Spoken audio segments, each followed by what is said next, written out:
আহ্বানে নবম pay scale বাস্তবায়নের দাবিতে আজকে মনোমিছিল ও সংবাদ সম্মেলনের সম্মানিত সভাপতি উপস্থিত আছেন সরকারি দাবি আদায় ঐক্য পরিষদের মুখ্য সমন্বয়ক, বিভিন্ন সংগঠনের নেতৃবৃন্দ, আমার জাহাঙ্গীরনগর বিশ্ববিদ্যালয়ের নেতৃবৃন্দ সহ উপস্থিত সকলকে আমার অন্তর থেকে সালাম, আসসালামু আলাইকুম। আমরা 2024 সালে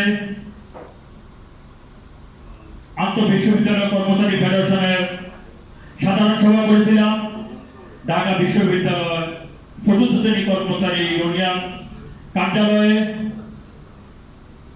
তখন স্বৈরাচার আওয়ামী লীগ ক্ষমতা ছিল।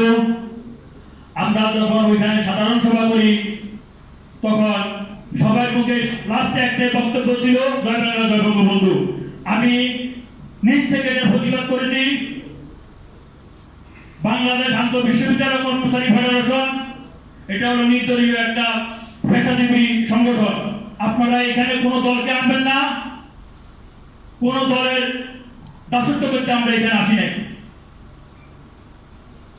তখন আমার প্রতিবাদের পরে তারা বক্তব্য দিয়েছে, তারা আর এইটুকু বক্তব্য দিতে পারে না। লাস্টে সরকারকে খুশি করার জন্য তারা এই কথা বলতে পারে নাই।